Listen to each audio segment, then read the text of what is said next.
Welcome to Palm Stories Know Your Destiny. नमस्कार। Real hand analysis की series में आज हम जिस हाथ के बारे में बात करेंगे वो एक फ़ीमेल का है और उनके जो क्वेश्चंस हैं वो उनकी आने वाली लाइफ के बारे में है, यानी कि वो अपनी मैरिज लाइफ के बारे में जानना चाहती हैं और अपनी शादी को लेके थोड़ा सा उनके जो डाउट्स हैं उनको क्लियर करना चाहती हैं। तो आइए उनकी हथेली से हम समझते हैं कि वो किस तरह की हैं एज अ पर्सन, उनका व्यक्तित्व कैसा है और जो उनका क्वेश्चन है उससे रिलेटेड भी हम बात करेंगे। सबसे पहले उनके नेचर पर्सनालिटी के बारे में जानते हैं। यहाँ पर आप देखेंगे कि इनकी हथेलियाँ इनकी जो हथेली है वो इनकी उंगलियों से लंबी है, यानी कि ये टाइप ऑफ हैंड हो जाएगा आपका फायर, यानी कि अग्नि तत्व। ऐसे लोग बहुत ज़्यादा एक्टिव और एनर्जेटिक होते हैं, यानी कि ये जो जातिका हैं ये बहुत ही एक्टिव हैं इन नेचर, बहुत ही बोल्ड हैं और बहुत स्ट्रेट फॉरवर्ड हैं। अपने मन में कुछ नहीं रखती हैं, जो इनके मन में होता है वो ये मुंह पे बोल देती हैं। कोई भी चीज़ छुपाने जैसी इनके अंदर नहीं है। ये एक अच्छी चीज़ है, लेकिन कभी कभी बहुत ज़्यादा स्ट्रेट फॉरवर्ड होना भी अच्छा नहीं रहता है। तो आगे बात करते हैं इनका नेचर के बारे में। आप यहाँ पे देखेंगे इस तरह के जो लोग होते हैं जिनके में अग्नि तत्व की प्रधानता ज़्यादा होती है, बहुत शॉर्ट टेम्पर्ड होते हैं। ऐसे लोगों का मंगल भी जो होता है, यानी कि मार्स, वो थोड़ा सा नेगेटिव साइंस होते हैं उस पर। इनकी हथेली में भी वैसा ही है, ये शॉर्ट टेम्पर्ड भी हैं और मंगल भी इनका इसी चीज़ को रिप्रेजेंट कर रहा है।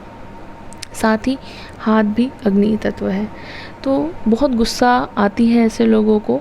और जब मेरी इनसे बात हुई थी तो ये चीज़ मुझे कंफर्म भी हुई कि हाँ, गुस्से वाला फैक्टर बहुत ज़्यादा है जो कि कंट्रोल करने की ज़रूरत है। बहुत अग्रेसिव हो जाते हैं इस तरह के लोग धीरे धीरे टाइम के साथ साथ। आगे बात करते हैं कि और क्या क्या चीज़ें हैं इनके व्यक्तित्व के बारे में, उसको जानते हैं। अगर आप इनकी शनि की उंगली देखेंगे, जो कि सैटर्न मिडिल फिंगर जो है, बहुत ही स्ट्रेट और फर्म है, सीधी है, स्पष्ट है, उसका झुकाव किसी भी तरफ नहीं है। और शनि का जो पर्वत है वो भी अच्छा खासा वेल डेवलप्ड दिखाई दे रहा है। ऐसे लोग बहुत ही मेहनती होते हैं और अपनी मेहनत के दम पर ही आगे बढ़ते हैं, अपना करियर बनाते हैं। तो इनका जो करियर होगा वो सेल्फ मेड होगा, यानी कि अपनी मेहनत से आगे बढ़ेंगी, किसी के सपोर्ट की ज़रूरत नहीं पड़ेगी। हाँ, जो पढ़ाई लिखाई जो भी एजुकेशन रहेगी वो तो पेरेंट्स के थ्रू होगी एक एज तक, लेकिन उसके बाद का जो भी इनका करियर होगा बहुत इंडिपेंडेंट होंगी उसमें ये। साथ ही ये किसी लीगल ऑक्यूपेशन में होंगी, ऐसा इनकी हथेली से पता चल रहा है, क्योंकि शनि बहुत ज़्यादा सपोर्ट कर रहा है और इनकी भाग्य रेखा भी उसी ओर जा रही है। इसके अलावा इनके अंदर ऑब्जर्वेशन स्किल्स बहुत अच्छे होंगे, बहुत ही अच्छे होंगे। चीज़ों को माइन्यूटली ऑब्जर्व करने की क्षमता होगी इनके अंदर, और किसी भी चीज़ के, चाहे वो छोटी चीज़ हो या बड़ी, उसके डेप्थ में जाके उसको सॉल्व करने का जो एक प्रोसेस होता है, उस तरीके के प्रोसेस को फॉलो करते हैं ऐसे लोग। एक बहुत अच्छी लीडरशिप क्वालिटी होगी इनके अंदर। साथ ही टीचिंग क्वालिटीज़ भी बहुत अच्छी होगी कि अगर इन फ्यूचर ये किसी को पढ़ाना चाहें या किसी कंपनी में जॉब करें या कहीं पर भी हों, अगर ये बोलना शुरू करेंगे तो लोग इन्हें सुनेंगे। तो ऐसी क्वालिटी भी है इनके अंदर। कम्युनिकेशन स्किल्स बहुत अच्छे हैं, बहुत अच्छी स्पीकर बन सकती हैं। साथ ही साथ इनका जो आप बुध देखेंगे और शनि, आप ये दोनों चीज़ें देखेंगे, इसके साथ साथ जो बृहस्पति भी है, ये जिस तरह से ये उंगलियां आपस में इनका झुकाव है, ऐसे लोग बहुत हाजिर जवाबी होते हैं, यानी कि आप इनसे कुछ भी पूछेंगे इनके पास उसका आंसर होगा। वो पहले से याद करके नहीं बैठे होंगे कि मुझे इस चीज़ के लिए ये बोलना है, लेकिन जैसे ही कुछ आप बोलेंगे इनके पास तुरंत उस चीज़ का जवाब होगा। तो ऐसे लोग बहुत अच्छे डिबेटर भी होते हैं, वो किसी भी टॉपिक पे डिबेट कर सकते हैं। तो ऐसा भी किसी प्रोफेशन में अगर आप लोग जाना चाहते हैं तो इस हथेली से मैच कर सकते हैं अपनी हथेली को, और आप ऐसे प्रोफेशन में भी जा सकते हैं। ये तो इनके नेचर की बात हो गई, इनके व्यक्तित्व की बात हो गई। अब अगर बात करते हैं जो इनका क्वेश्चन था उसके बारे में, शादी से रिलेटेड, तो आइए उस पर बात करते हैं। अगर मैं सबसे पहले देखूं तो यहाँ पे आप इनकी हथेली में एक जो मेजर सबसे ज़्यादा डोमिनेटिंग चीज़ देखेंगे वो है लाइफ लाइन और माइंड लाइन के बीच का गैप, जो कि आप साफ साफ देख सकते हैं। गैप ऐसा हर किसी के हाथ में नहीं होता है। हाँ, ऐसा नहीं है कि किसी के हाथ में नहीं होता है, कई सारे लोगों के हाथ में होता है। वो क्या रिप्रेजेंट करता है? ये कि इस तरह के जो लोग होते हैं वो बहुत ही इंडिपेंडेंट होते हैं, स्वतंत्र विचारों वाले होते हैं, बहुत मूडी होते हैं, स्ट्रेट फॉरवर्ड होते हैं, एडजस्ट नहीं करते हैं चीज़ों के साथ, इंडिपेंडेंट होते हैं। वो जो उनका मन होता है वो करते हैं। ऐसे लोगों की अपने परिवार में भी नहीं बनती है, पेरेंट्स से नहीं बनती है, भाई बहनों से नहीं बनती है। क्यों? क्योंकि इनके जो विचार होते हैं, जो थॉट्स होते हैं, वो बिल्कुल ही डिफरेंट होते हैं उन लोगों के। तो बाकी लोगों को ये समझना थोड़ा सा मुश्किल हो जाता है, और ऐसे लोग समझा भी नहीं पाते हैं अपनी चीज़ों को, अपने थॉट्स को। तो वहाँ पे ओपिनियंस क्लैश करते हैं और प्रॉब्लम आती है। तो इनके हाथ में ऐसी चीज़ है, अगर इनका जो पार्टनर है उनके हाथ में भी सेम चीज़ होगी, सेम गैप होगा, तो दोनों लोग के बीच में ऑलरेडी प्रॉब्लम्स होंगे ही होंगे, क्योंकि दोनों में से कोई भी एक दूसरे को समझने की कोशिश नहीं करेगा।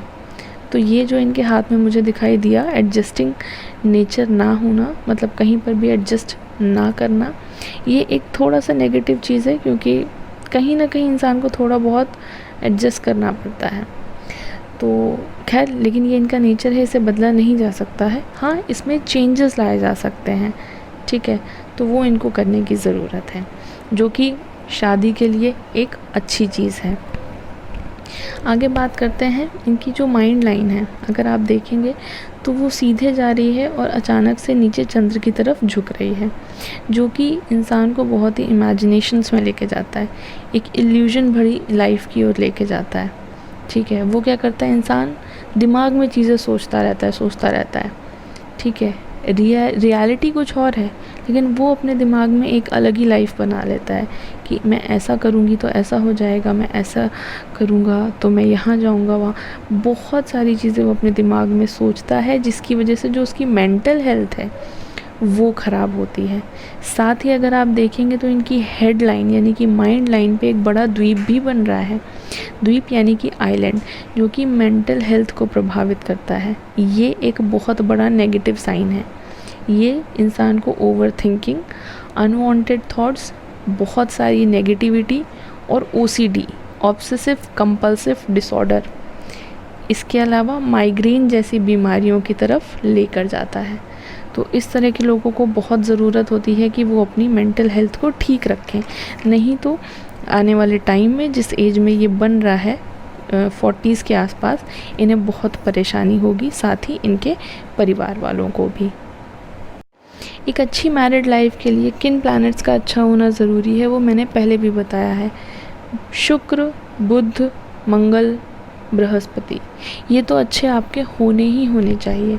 और यहाँ पे अगर आप देखेंगे तो इनका जो शुक्र है उस पर बहुत सारे जाल हैं, जो कि डिस्ग्रेस को रिप्रेजेंट करता है, किसी न किसी तरह के डिस्ग्रेस को रिप्रेजेंट करता है, जो कि एक नेगेटिव साइन है। साथ ही बहुत सारा जाल बने हुए हैं, बहुत सारी रेखाएं हैं। चंद्र पर भी ऐसे ही हैं, जो इनकी हार्मोनल डिसऑर्डर को दिखाता है, साथ ही इनके रिप्रोडक्टिव सिस्टम को भी वीक बनाता है। अगर आप इनका चंद्र देखेंगे, चंद्र हमारे मन को रिप्रेजेंट करता है, उस पर काले तिल का चिन्ह है। काला तिल अच्छा नहीं होता है। ये एक फेल्ड रिलेशनशिप या लव कह सकते हैं, अफेयर कह सकते हैं, एक फेल्ड मैरिज लाइफ या मेंटल अनस्टेबिलिटी को दिखाता है। इसके अलावा चंद्र को हम माता से भी रिप्रेजेंट करते हैं, यानी कि मदर से। तो इनका अपनी मदर के साथ भी रिलेशन अच्छा नहीं होगा, बिल्कुल एंटी रहेगी। दोनों लोग मतलब ये उनसे बात करना या कुछ भी डिस्कस करना पसंद नहीं करेंगी, जो कि अगेन एक नेगेटिव चीज़ है। बात करूँ इनकी विवाह रेखा की, जो कि बहुत ज़्यादा क्लियर नहीं है, लेकिन हाँ मैंने लेंस लगा के देखा था तो वो मुझे दिख गई थी, लेकिन आपको यहाँ पे उतना क्लियर समझ में नहीं आएगी। वो भी हल्का सा उसका झुकाव नीचे की ओर है, जो कि सेम प्रॉब्लम की इनकी मैरिड लाइफ में प्रॉब्लम्स रहेंगी, लड़ाई झगड़े होंगे और लेट होगी शादी, देरी होगी, किसी न किसी तरह के इश्यूज़ आते रहेंगे। तो इसके लिए इन्हें बहुत ज़रूरी है उपाय करने की। जो मैं उपाय हैं वो मैं इन्हें बता चुकी हूँ, वो करेंगी तो ये प्रॉब्लम सॉल्व हो जाएगी। तो ये इस हथेली के बारे में था। इसमें और बहुत कुछ है जो मैं बता सकती हूँ, लेकिन जो इनका कंसर्न था वो शादी को लेकर था, जो मैंने यहाँ पे इनको भी बताया है और आप लोगों के साथ डिस्कस किया है। आई होप आज का वीडियो आप लोगों को अच्छा लगा होगा, इन्फॉर्मेटिव होगा। आप इसे ज़्यादा से ज़्यादा शेयर करेंगे और मेरे चैनल को सब्सक्राइब करेंगे। पाम एनालिसिस के लिए आप मुझे टेलीग्राम पे मैसेज करें, लिंक डिस्क्रिप्शन बॉक्स में है। Thank you.